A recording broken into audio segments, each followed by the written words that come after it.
Hola, ¿qué tal? ¿Cómo están? Espero que se encuentren muy bien. Hoy vamos a trabajar con dos temas en este video, ¿sí? El primero, o la primera parte, consistirá en estudiar la estructuración semántica del texto. Vamos a trabajar con tres nociones, ¿sí? Hablo de microestructura, macroestructura y superestructura, ¿sí? Y en la segunda parte trabajaremos o pensaremos cómo se distribuye la información. Para eso trabajaremos con el tema y el rema, hablaremos un poco de progresión temática y pensaremos un poco también en las cuestiones de foco y relieve. Sí. Bien, como dijimos, sí, en la parte uno vamos a trabajar la estructuración semántica. ¿Sí? Y acá es cuando nos empezamos a preguntar, ¿sí? Que muchas veces nos preguntamos, ¿sí? A ver, estamos en la escuela, en el trabajo, en cualquier sitio, ¿cuál es el tema, el asunto de esta conversación? ¿Qué rescatas de importante? O si alguien ve una película, ¿cuál es el tema? O si está leyendo un libro, te pregunto, ¿de qué se trata? ¿Sí? ¿Me haces una síntesis? ¿Sí? Acá, cuando cualquiera de nosotros hace ese tipo de preguntas o es interrogado para luego responder, ¿sí? No es que estamos pensando en una cuestión, digamos, a la búsqueda de un sentido individual de las oraciones, o si fuera de una película, cambiando, digamos, la tipología con la que accedemos al texto, ¿sí? Digamos, de cada escena, sino que vamos a pensar en la totalidad. Sí, entonces, detrás de estas preguntas sobreentendemos que no vamos a apuntar al sentido individual de las oraciones, sino al todo, a la totalidad, ¿sí? O si no, quizás también uno lo podría hacer con fragmentos con cierta extensión, ¿sí? Si hablamos, no sé, de una novela, podremos pensar de qué se trata el capítulo 15, ¿sí? Entonces, ese tema, asunto o síntesis se hace patente en términos de lo que nosotros podemos pensar como cierto tipo de estructura semántica, ¿sí? Entonces, aquí nos podemos empezar a preguntar, ¿sí? ¿Qué es la macroestructura textual? Primer concepto que vemos, macroestructura, ¿sí? Básicamente es una construcción teórica que lo que intenta es abordar, encarar la noción de tema o de asunto del discurso, ¿sí? Aquí yo voy a darles tres ejemplos de tres pequeños textos, sí, o párrafos, para ser precisa, y los invito incluso si tienen tiempo a detener la grabación luego de que los leamos juntos y a escribir el tema de cada uno. ¿Sí? Podemos decir, María estaba jugando con su nueva pelota roja en el jardín de la casa. A pesar de que su madre le había advertido que tuviera cuidado, comenzó a tirar la pelota contra la pared de la casa. De repente, la pelota pegó en una de las ventanas, el vidrio se rompió y los pedacitos se dispersaron por todas partes. Vayamos con el ejemplo 2. Esa tarde no hubo clase. Así es que jugaron en el jardín, mientras María rebotaba una pelota contra una pared y Pedro jugaba con unos muñecos en el rincón. Juancito construía torres de arena. Vayan pensando el tema de cada uno. Por fin, Laura iba a hacer un viaje en avión. Tomaron un taxi hasta el aeropuerto, donde después de enseñar sus boletos, pasaron el mostrador para entregar sus maletas, tuvieron que pasar la puerta de seguridad y caminar hasta la sala de espera. ¿Sí? Antes de abordar el avión.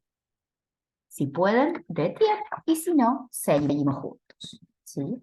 Bien. Entonces, de cada uno de estos ejemplos, ¿qué tema, asunto o macroestructura podemos rescatar? Fíjense qué interesante que estamos pensando a la noción o a la categoría de macroestructura como sinónimo de tema o asunto, pero es el término específico dentro de nuestra disciplina.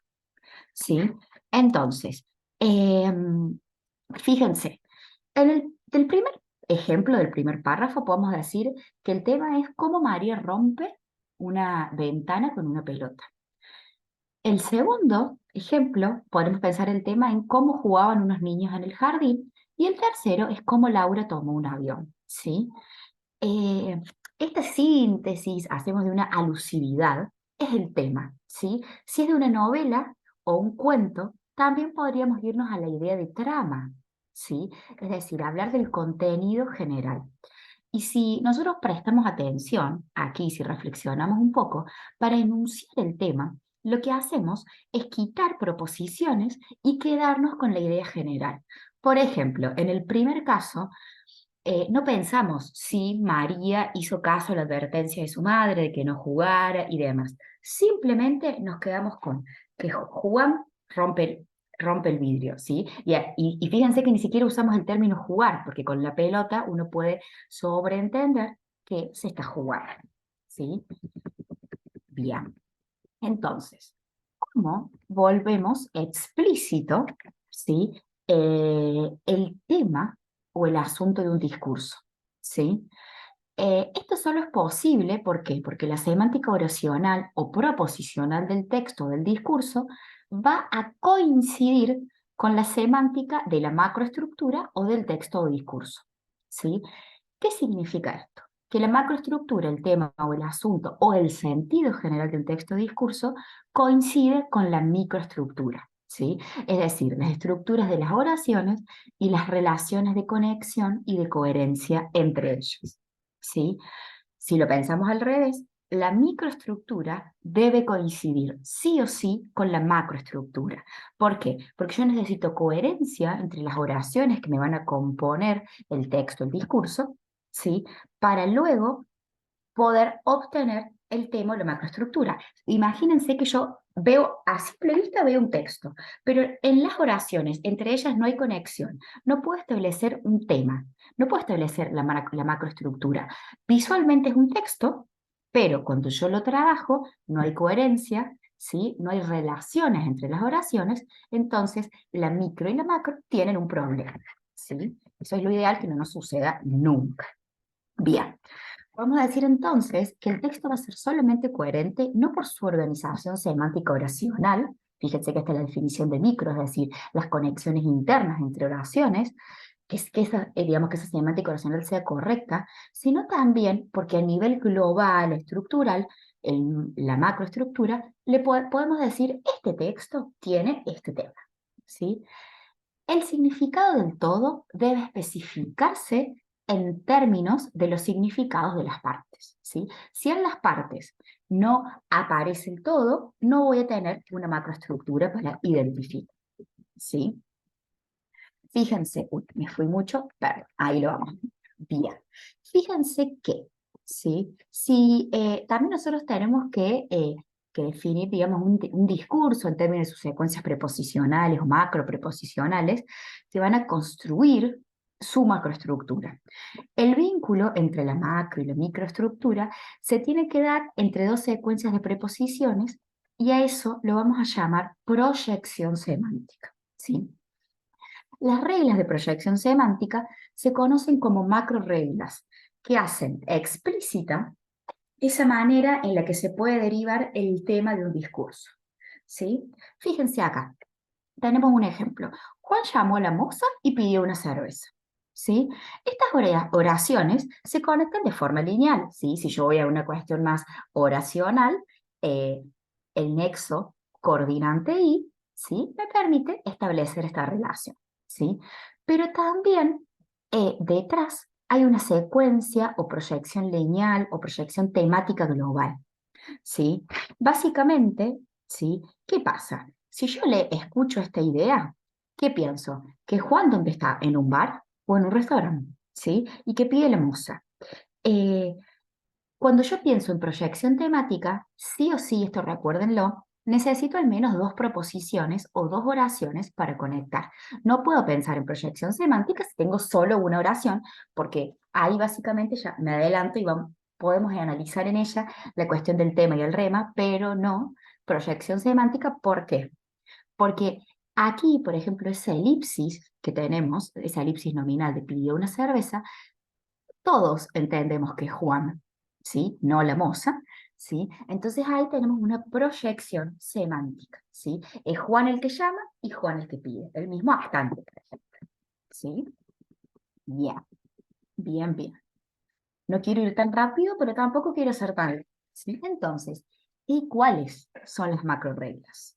¿Sí?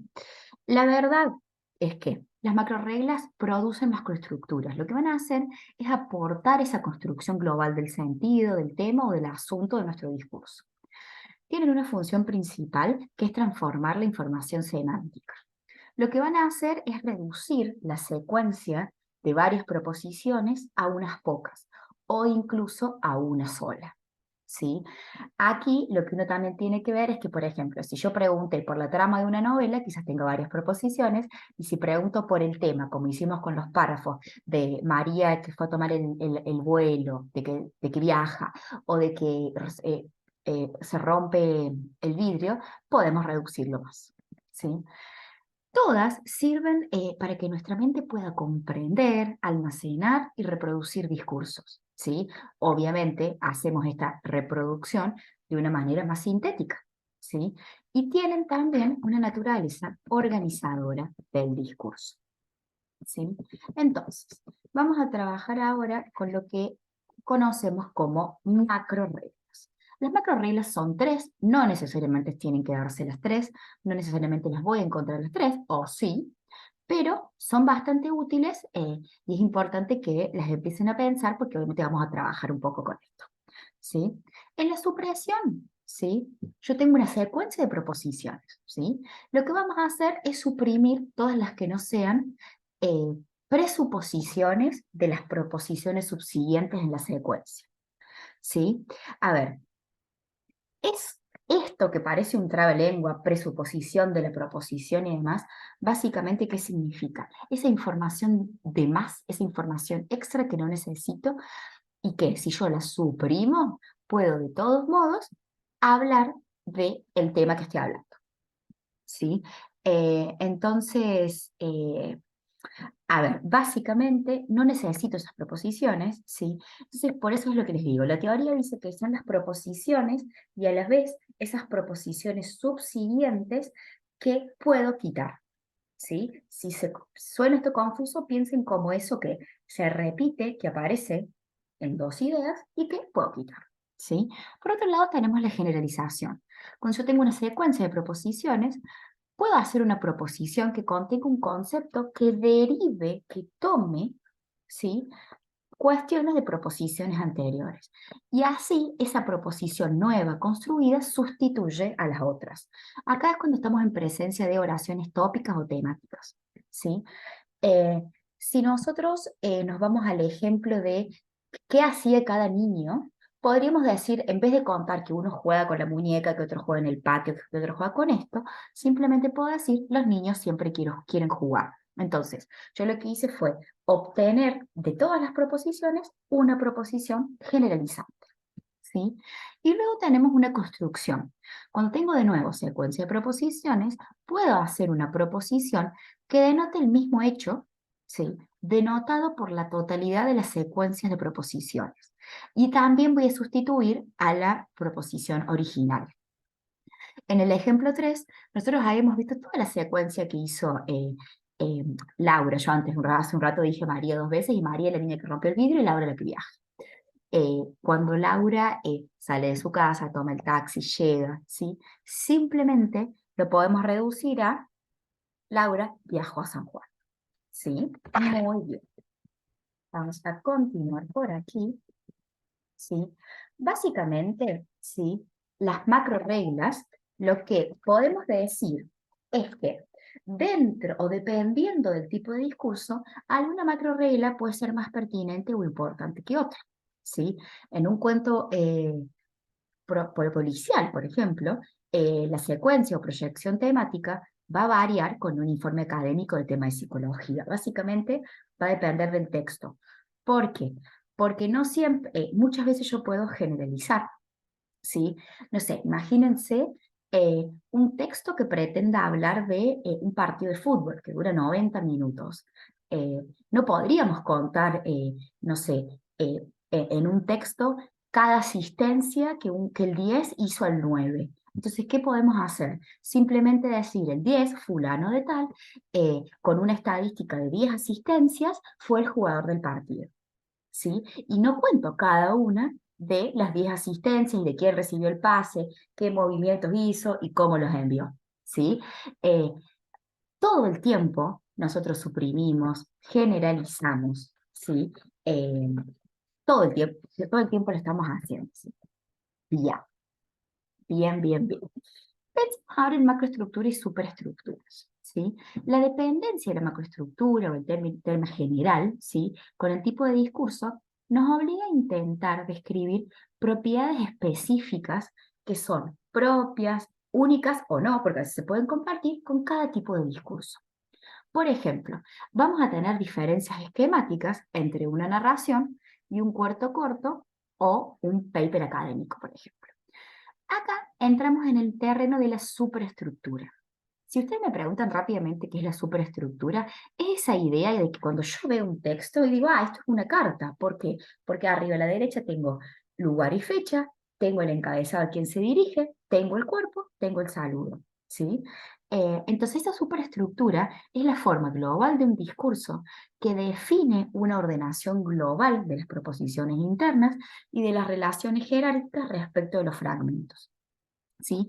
Si ustedes ven esa carta que acabo de mencionar y luego ven un libro de texto de secundaria, en donde tenemos muchas cuestiones paratextuales, títulos y subtítulos, sabemos que estamos hablando ahí de un texto expositivo, ¿sí? De estudio o de divulgación científica. Entonces, esa superestructura a mí me define, ¿sí? Que, ¿cómo tiene que ser un texto? ¿Sí? Bien. Pensemos ahora aquí un poco juntos, ¿sí? Digamos, la superestructura es la forma de un texto, cuyo tema, es decir, la macroestructura, es el contenido. Entonces, superestructura, forma, macroestructura, el tema que contiene el texto, y la microestructura, las relaciones internas que contribuyen al tema, ¿sí? Super y macroestructuras semánticas tienen una propiedad común. No se definen con relación a las oraciones o secuencias aisladas de un texto, sino por el conjunto, ¿sí? En todo su conjunto, o para determinados fragmentos, y también yo podría pensarlo en un fragmento. Las superestructuras existen independientemente del contenido y no se describen con una ayuda de la gramática lingüística. ¿Sí? Porque las superestructuras tienen un carácter convencional. eh, la mayoría de los hablantes de la comunidad lingüística van a diferenciar si estoy haciendo referencia a una carta o a un texto de divulgación científica o de estudio, por ejemplo, las conocemos, las reconocemos. ¿Sí? Las superestructuras se van a asociar a las tipologías de textos que nosotros como hablantes reconocemos, reproducimos, traducimos, entendemos, ¿sí? Y que sabemos que cada una tiene forma particular. Como les decía, hay algunas cuestiones que se pueden compartir, pero hay cuestiones que los vuelven únicos, ¿sí? Y que son diferenciables. Una superestructura, un contenido y una macroestructura cumplen todo lo que nosotros podemos pensar como un acto de habla, ¿sí?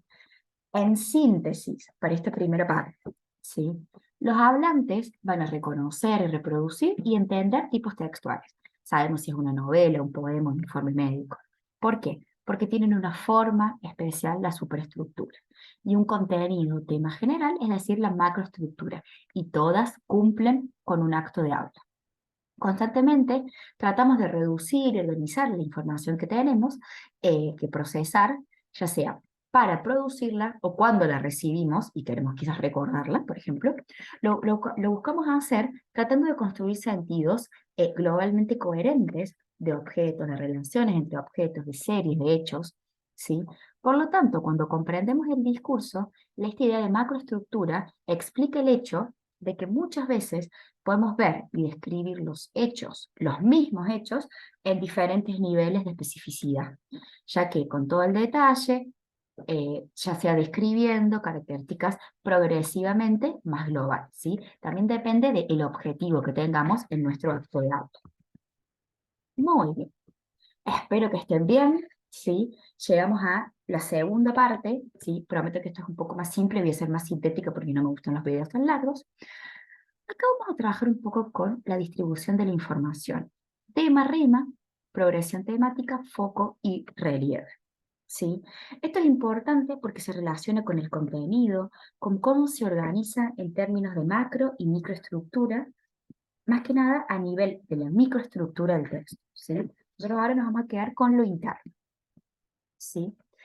Desde el principio de informatividad y aceptabilidad, temas que estudiamos la semana pasada, digamos que rigen a cualquier texto, cualquier discurso, y desde la noción de progresión temática, que se define como el mecanismo por el cual yo voy dosificando y desarrollando la información progresivamente, la información del texto, cuando hablo de distribución en un discurso, hablo de, por un lado, tema-rema, es decir, tema, información ya conocida por todos, rema, información nueva.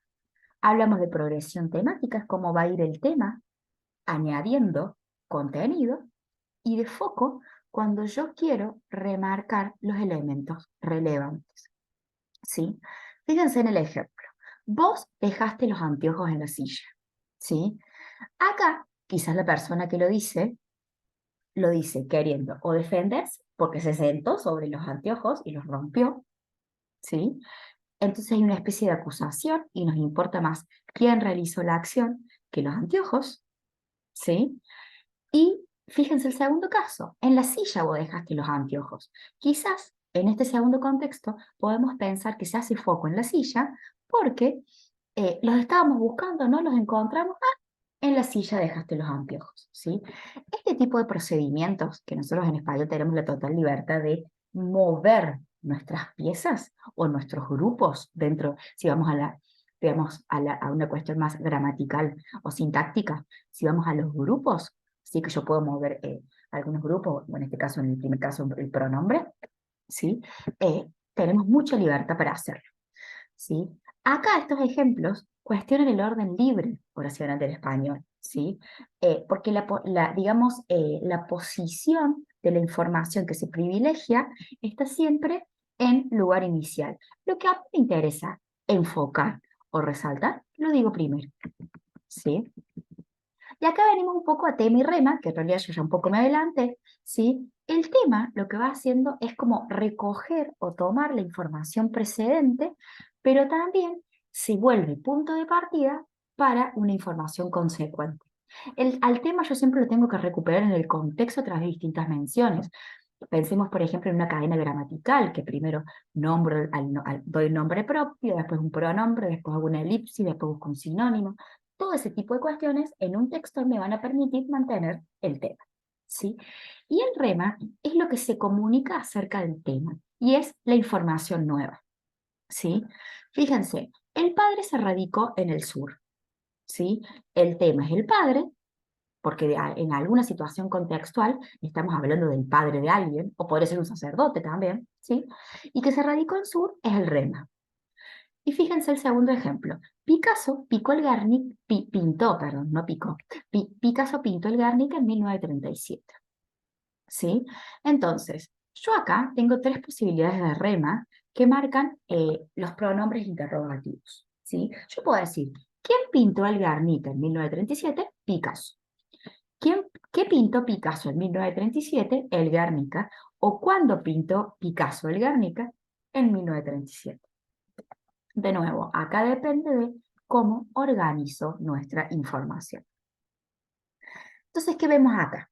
Que de acuerdo a la importancia del tema como organizador del texto, la progresión temática se va a ir definiendo como esa posible selección y ordenamiento de temas y emisiones, esa mutua concatenación, ¿sí? Y la jerarquía y la relación con los hipertemas.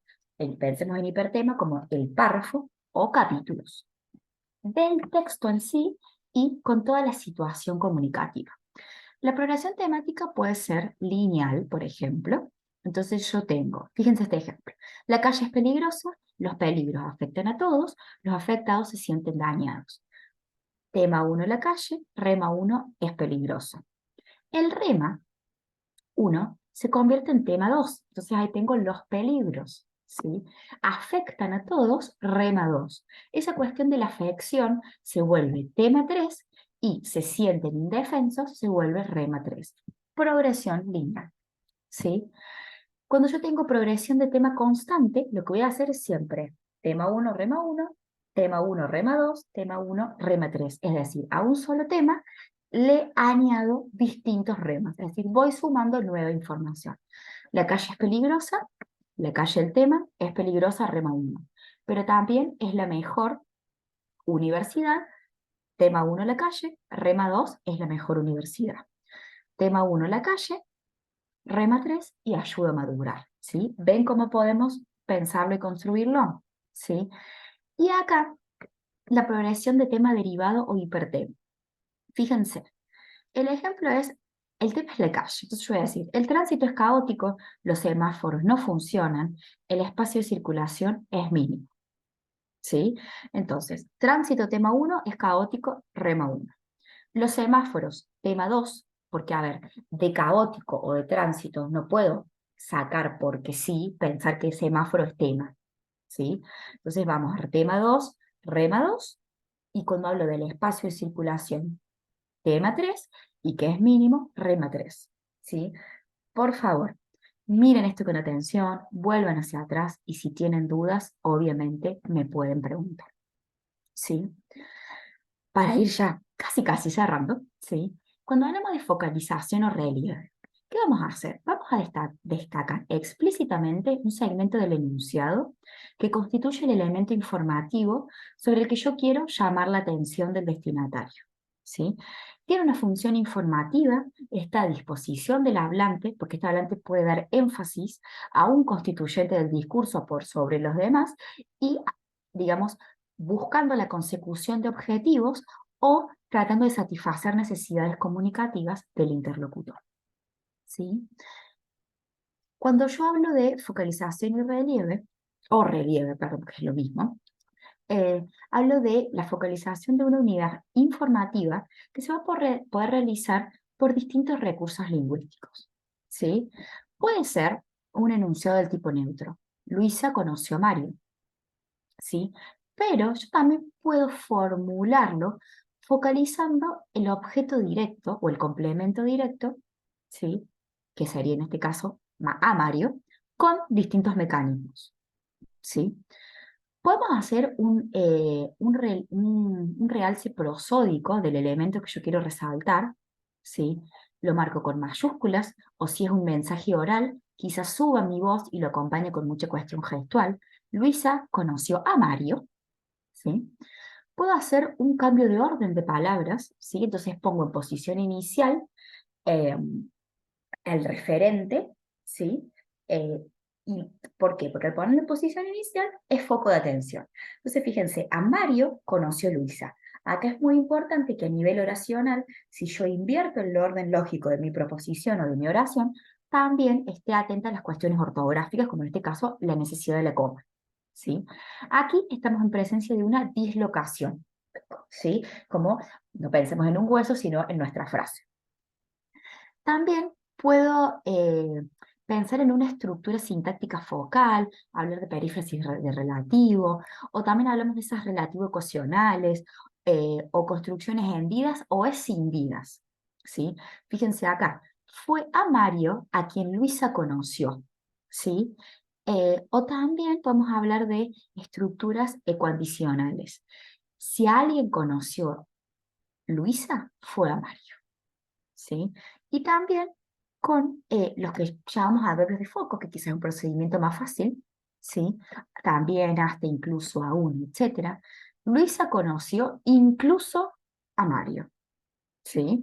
La focalización va a mostrar el orden de las palabras en español, que no es libre, sino que es libre siempre y cuando sigamos esos factores semántico-pragmáticos que nos permiten mover o variar un poco nuestras proposiciones, ¿sí?